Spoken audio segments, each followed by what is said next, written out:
Hello and welcome back to the Nas Metal Production channel here at YouTube. Welcome to another Album of the Week. This, of course, is episode number 42. And for this episode is another anniversary. This time it's another 40th anniversary edition. So, what album is turning 40? Yes, because I'm actually releasing this at least a day before its actual anniversary. That's, of course, is, well, the album that you see that's being listed. That's, of course, is the classic live record from Judas Priest, Unleashed in the East, or in Japan, known as Priest in the East, live in Japan. But here in the US and all nationally, Unleashed in the East, live in Japan. Album was originally released on either Columbia or CBS, depending where you're from, on September 17th, 1979. And just, I don't think I really need to do a full-on review because I know everybody has listened to this album, and for sure, I know that everyone pretty much hold this album dear to their heart because to some, this probably was their introduction to Judas Priest, besides maybe either Stained Class or British Steel, or even in places maybe Point of Entry or Screaming for Vengeance. Either way, or unless somehow you actually follow the band from the very beginning, from their pub days. So during like Rock and Roller, those classic early Priest albums. But Unleashed in the East was pretty much their very first live record. And some, of course, if you had gotten like original editions, it would have came with the 7-inch with about 3 or 4 tracks. Technically 3 songs, but usually I think it was the Japan press. I think that only had 4 tracks on this the bonus 7-inch that came with it, because it was 9 tracks or 13 tracks total for at least the album. Anyways, I don't want to go into techniques of a lot of the track listing, but it's just more so just for facts or so. All right. So, what about the impact on the album on a lot of people? I think it's very given that pretty much this album in a way was kind of ushering in a newer era for the band in a way. It's even though it was kind of an end of an era, but it also was kind of beginning a new one. Victims of Changes, Genocide and Tyrant. Okay, 4 songs. About only 4 songs from Sad Wings of Destiny, excuse me. And only about, it seems like only 1 song. Technically, I'm only going off just the regular copy because I've got this on record. Which is actually a promotional copy, thanks to, of course, Bip Bop Boom. I think it was only used as a stiffener, but since I really didn't have an actual copy of it, this definitely, in a way, kind of smoothens a bit for it for now. Just a great album. So I'm just going by what others on here. I think that's just only about just trying to go by. I think that's only off of like for Stained Class is only about Exciter, and technically that's about it, because I don't see any other song from Stained Class other than just Exciter. As far as the Hellbent for Leather, or in some places known as Killing Machine, you only just have their cover of Fleetwood Mac's The Green Metal Issue with the 2-prong crown and Running Wild.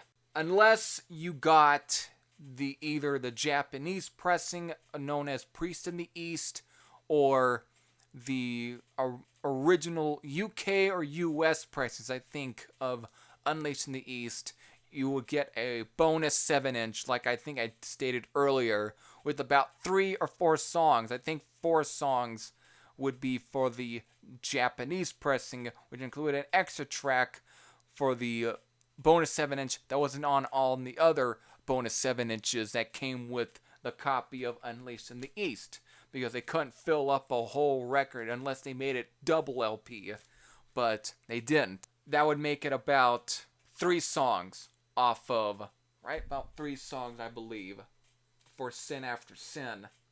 Yep, that'll be about three songs off of there.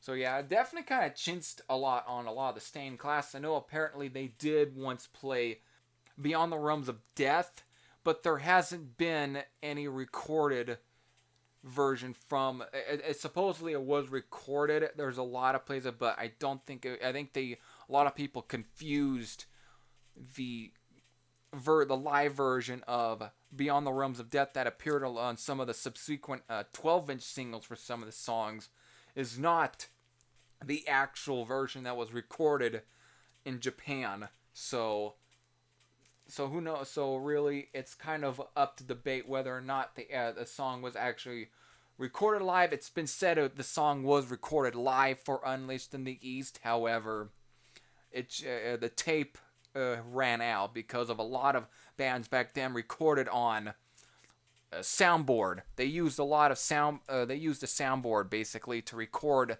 most of the record a lot of the live stuff. It's just that as far as when after recording, they take the stuff into the studio to kind of either clean up the recording, brighten it up, or maybe at times it adds some additional stuff, which definitely now brings up the debate of whether or not the album is truly an authentic live recording. It's been debated a lot for years, and when it comes to a lot of the classic live records from the 1970s, it's been debated whether or not they've been dubbed over with other additional guitar parts or vocal parts or effects and so on that kind of make the whole thing pop out a bit in the mix. And again, it's all pretty much recorded through a soundboard. It's just that when it comes recording, who knows whether or not it's going to be a great sounding recording or it's going to sound like a complete and utter shit. Well, I would say in this case, in the case of Unleashed in the East, I would say this sounds more closer to a lot of their soundboard recording. I've heard quite a bit of bootleg soundboard recordings of Judas Priest stuff. I downloaded quite a bit of them off the internet because of there's just no way I'm going to be able to buy every single one of these recordings, and who knows whether or not they're going to all sound great. But for the most part, a lot of even like the radio broadcast stuff, I would say this is very close to a lot of the soundboard bootleg recordings and radio sounding recordings that I've heard from Judas Priest. A lot of them are usually with Judas. For some reason, most of the soundboard recordings and radio broadcast recordings I've heard from have all been top-notch recording. So I would say the Unleashed in the East, when trying comparing this to those soundboard recordings or radio broadcast recordings, I would say this is very much close to the recording quality of those. It definitely doesn't sound like it's been completely overdubbed. Doesn't sound too much. I know the only thing that was overdubbed, at least on this record, was Rob Halford's vocals, and it's definitely has been stated that Rob did it because of he was supposedly was sick when actually performing on the night that this record was recorded. So in a way, he didn't like the way he sounded, so he kind of went and re-recorded a lot of the vocals and just dubbed them over. To a lot of people, that's probably the only sin I think that was actually that was performed. I guess you can say the only thing that sets back. But for the most part, when it comes to the guitar record, like the way the guitar tone sounds and all the effects and the whole recording itself, I think this is very much close to a lot of the soundboard recordings. So I would say this is probably one of the least doctored live records from Judas Priest. I would say it sounds very least doctored. Even when it comes to crowd noises, I'd say this is very least doctored. If somebody can come in here and say that I'm wrong about that, and that also the audience noises and stuff are also been doctored, definitely let me know. Because to me, I've heard I've heard plenty of soundboard recordings from Judas Priest and plenty of radio broadcast recordings, and all of them have sounded pretty authentic. Even when it comes to the crowd noises, all of them sound authentic. They don't sound like they've been just added in. I think they were able to I think the crowd was just that loud. If I think for Judas, for at least them to really kind of, for at least the mics and the all of that to actually catch a lot of those, to catch everything and actually be able to. So overall, I think that the sounds is just a great live record in general. I've listened to Sound a lot. There really isn't anything bad about this one. I would say if you got both the bonus evidence, even if you got some of the earlier CD pressings from the that was known as Priest in the East that was released in Japan, or any of the remastered ones, I would say you've got yourself a great, a great Judas Priest record, because of when it comes to, since I don't really own a lot of the 70s albums on record, Unleashed in the East is one that definitely, for sure, kind of eases that a bit. So overall, it's just great. Like I said, it was an end of an era because, for the most part, it was also the beginning of one. The end of it, after this, they would pretty much would break through with records such as British Steel, Point of Entry, and Screaming for Vengeance, and pretty much cement themselves as one of the top heavy metal bands, especially when also trying to create that 80s, or what some people just deemed as the definition of 80s heavy metal. But again, what's also the beginning about this also is that it was produced by Tom Allom. This would be the first time that Tom Allom would produce anything for Judas Priest. So it began on here. And also this would be the last thing for drummer Les Spinks, who would then be replaced by none other than Dave Holland.